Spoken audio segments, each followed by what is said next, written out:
Hello friends, मेरा नाम अनिल चौधरी है। मैं एक लाइफ कोच और एनएलपी ट्रेनर हूँ। दोस्तों, हर बार की तरह आज भी इस वीडियो में बहुत ही इंपॉर्टेंट चीज़ें, बहुत ही हेल्पफुल चीज़ें मैं आपके साथ शेयर करने वाला हूँ। कुछ इंपॉर्टेंट वैल्यूबल इन्फॉर्मेशन है, नॉलेज है जो इस वीडियो में आपके साथ शेयर करूँगा, जो कि आपके लिए बहुत ही ज़्यादा हेल्पफुल होने वाला है यदि आप इसको समझ जाते हैं। तो आइए शुरुआत करते हैं। आज हम बात करने वाले हैं एक ऐसे न्यूरोट्रांसमीटर की जो कि बहुत ही ज़्यादा फेमस है। यदि आप माइंड ब्रेन को स्टडी करते हैं, आपने वीडियोस देखे हैं, तो आपने एक वर्ड सुना होगा। जी हाँ, डोपामिन।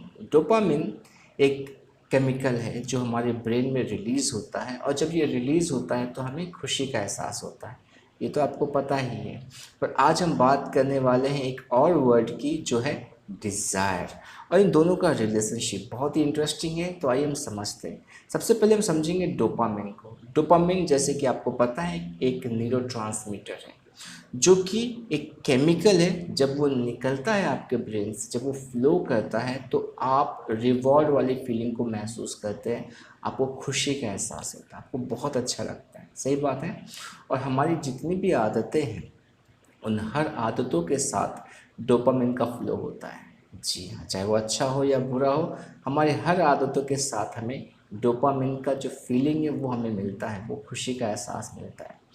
तो एक एक्सपेरिमेंट किया गया इसको समझने के लिए। चूहों के साथ एक चूहे को लिया गया और उसके ब्रेन में जो डोपामिन का जो फ्लो होता है, उस पॉइंट को रोक दिया गया जहाँ पे डोपामिन का फ्लो बिल्कुल बंद हो गया। और जब वो बंद हो गया तो उस चूहे के अंदर से ज़िंदगी की तरफ जो डिज़ायर है, जो उसकी फीलिंग है, वो ख़त्म हो गई। ना कुछ खाने का मन, ना कुछ पीने का मन, कुछ भी करने का मन नहीं करता था उस चूहे को। और फिर क्या हुआ, पानी ना पीने के कारण से उसकी मौत हो गई। फिर इस एक्सपेरिमेंट को बढ़ाया गया एक चूहे के साथ, जहाँ पे उसे हल्का सा डोपामिन का फ्लो दिया गया, और फिर उसको चीनी खिलाई गई। और जैसे उसने चीनी खाया तो उसके अंदर बहुत ही खुशी का एहसास हुआ, पर वो थोड़े समय के लिए डोपामिन का फ्लो हुआ था। तो फिर क्या हुआ, उसकी खुशी बंद हो गई। फिर एक चूहे के अंदर क्या किया गया कि उसके ब्रेन में उस डोपामिन के फ्लो को बहुत ही ज़्यादा लेवल पे बढ़ाया गया, और उसे कुछ खिलाया गया। और उसको खिलाने के बाद उसे एक बॉक्स के पीछे, उस खाने को एक बॉक्स के पीछे रख दिया गया। तो नोटिस किया गया कि 1 घंटे में उस चूहे ने 800 टाइम्स उस बॉक्स को टच किया, नॉक किया उस चीज़ को पाने के लिए। वो बहुत ही ज़्यादा एक्साइटेड हो चुका था, बहुत ही ज़्यादा उस चीज़ को पाने के लिए वो तरस रहा था। क्यों? क्योंकि उससे उसे खुशी मिल रही थी। तो आप नोटिस करेंगे कि जो हमारा बिहेवियर है, बहुत समय इस चूहे के जैसे हो जाता है। हम इस फीलिंग को पाने के लिए, इस खुशी को पाने के लिए उस एक्शन को बार बार रिपीट करते हैं, जिससे कि हमें ये फीलिंग मिले। जैसे कि मोबाइल को यूज़ करना, या किसी खाने को खाना, या किसी तरह का कोई भी एडिक्शन हो, स्मोकिंग हो, ड्रिंकिंग हो, कुछ भी। हम बार बार उस चीज़ को इसलिए करते हैं क्योंकि हमें खुशी का एहसास होता है, बहुत ही ज़्यादा हमें एक्साइटमेंट मिलता है। अब मैं आपके साथ एक और वर्ड जो मैंने आपके साथ शेयर किया था, वो है डिज़ायर। उसको शेयर करना चाहता हूँ, और आपके डोपामिन और डिज़ायर के बीच का जो एक रिलेशनशिप है, जो कनेक्शन है, उसको मैं आपके साथ शेयर करना चाहता हूँ, एक्सप्लेन करना चाहता हूँ। इसे समझिए। जब आप उस एक्शन को ले रहे हैं, जिस एक्शन को लेने से आपके ब्रेन में डोपामिन का फ्लो हो रहा है, जिससे आपको खुशी मिल रही है, राइट? जब आप उस एक्शन को ले रहे हैं, आपको खुशी तो मिल रही है, पर उससे ज़्यादा खुशी तब मिलती है जब आप उस एक्शन को लेने का डिज़ायर अपने अंदर रखते हैं, जब उसकी आशा आपके अंदर आती है। आप समझ पा रहे हैं? मतलब यदि आपको कुछ खाना बहुत पसंद है, तो आपने जब सोचा कि आपको वो खाना है और आप उसको खाने के लिए जा रहे हैं कहीं पर भी, तो अब तक आपने उसे खाया नहीं। तो जो खाते समय जो आपको खुशी मिलती है, जो डोपामिन का फ्लो होता है, उससे कहीं ज़्यादा खुशी तब मिलेगी जब आपके अंदर ये डिज़ायर है कि मैं उसको खाने वाला हूँ। जी हाँ, तो डिज़ायर में ज़्यादा डोपामिन का फ्लो होता है, ज़्यादा खुशी मिलती है। जैसे कि जब आपको हॉलीडेज़ मिलने वाली होती है, जब छुट्टियाँ मिलने वाली होती हैं, छुट्टियों का जो इंतज़ार होता है, उसकी जो फीलिंग, जो उसकी खुशी है, उससे ज़्यादा होती है जब आप छुट्टी को सेलिब्रेट कर रहे होते हैं। आप नोटिस कीजिएगा, राइट। जब कोई फेस्टिवल आने वाला होता है तो उस फेस्टिवल के आने से पहले की जो खुशी है उसके लेवल को, और जब आप उस फेस्टिवल में रहते हैं उसके लेवल को आप नोटिस कीजिएगा, बहुत ही ज़्यादा फ़र्क आपको महसूस हो। क्योंकि जो डिज़ायर है, डिज़ायर में आप ज़्यादा खुशी का एहसास करते हैं, डिज़ायर में डोपामिन का फ्लो ज़्यादा होता है। तो डिज़ायर बहुत ही ज़्यादा पावरफुल है। तो यही होता है कि जो लोग पॉर्न देखते हैं तो पॉर्न देखते समय जो खुशी मिलती है उससे कहीं ज़्यादा वो खुशी मिलती है जब उसको अंदर वो देखने की फीलिंग आती है, राइट।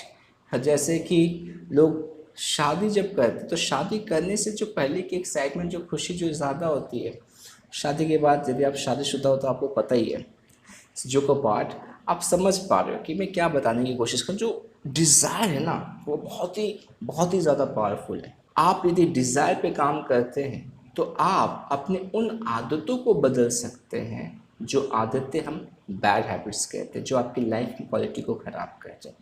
जब आप किसी एक्शन को परफॉर्म कर रहे हैं, जिस हैबिट में आप हो, यदि आप उस हैबिट को कर रहे हो तो वहाँ से चेंज करना कभी कभी बहुत चैलेंजिंग हो जाता है। पर जब वो इच्छा आई आपके अंदर, आपने उस इच्छा पे काम किया तो उस एक्शन तक आप नहीं पहुँच रहे हो, वहाँ से आप पहले पीछे मुड़े आ रहे हो। तो आप उस एक्शन तक नहीं पहुँचोगे तो वो हैबिट रिपीट नहीं होगा, वो रिपीट नहीं होगा तो आपका जो न्यूरल पाथवे वो वीक होने लगेगा उस हैबिट का, फिर वो हैबिट छूटने लगेगा आपसे। तो आप अपने डिज़ायर पे काम कीजिए। अब कैसे करेंगे? बहुत ही आसान तरीका है, हम इसको कहते हैं मेटा मॉडल। एनएलपी में हम इसे क्या कहते हैं? Meta model. क्वेश्चन पूछना, क्वेश्चन बहुत ही पावरफुल होते हैं, राइट। तो जब आपके अंदर ये डिज़ायर आ रहा है तो आप पूछिए कि जो मेरे अंदर ये डिज़ायर आ रहा है, राइट, यदि मैं इसको एक्शन में चेंज करता हूँ तो इससे क्या मेरी ज़िंदगी की क्वालिटी अच्छी होगी या मेरी ज़िंदगी की क्वालिटी ख़राब होगी? ख़राब होगी तो किस लेवल पे ख़राब होगी, और अच्छी होगी तो किस लेवल पे अच्छी होगी? तो जब आप इतना क्वेश्चन आंसर पहले करने लगते हो तो जो इच्छा है उस एक्शन को लेने की वहाँ से ही ख़त्म होने लगती है, राइट।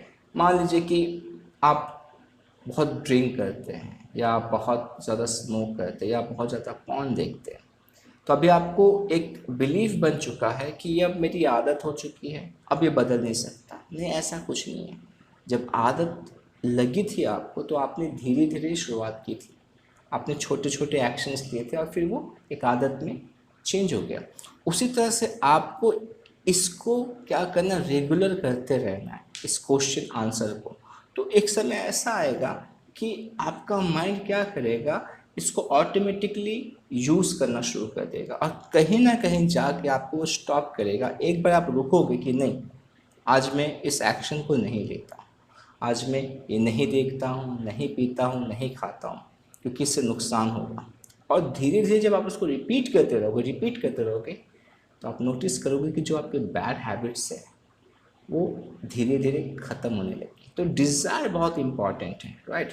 तो आपको क्या करना है, आपको एक टास्क को परफॉर्म करना, वो है कि आपको नोटिस करना कि जो मेरे डिज़ायर है वो ज़्यादातर किस चीज़ की तरफ है, अच्छी चीज़ों की तरफ है या बुरे चीज़ों की तरफ है, पॉजिटिवली है ये जा रहे हैं या नेगेटिवली ये जा रहे हैं। इन चीज़ों को आपको नोटिस करना और लिखना है, और लिख के फिर धीरे धीरे क्या करना है, कॉन्शियसली आपको इस पर वर्क करना है, राइट। तो आई बिलीव कि आपके लिए ये वीडियो बहुत ही हेल्पफुल रहा है। तो इसी तरह से सीखते जाइए, प्रैक्टिस करते जाइए और अपनी लाइफ को बदलते जाइए। मैं फिर से मिलूँगा अपने नेक्स्ट वीडियो में, तब तक अपना ख्याल रखिए। नमस्कार।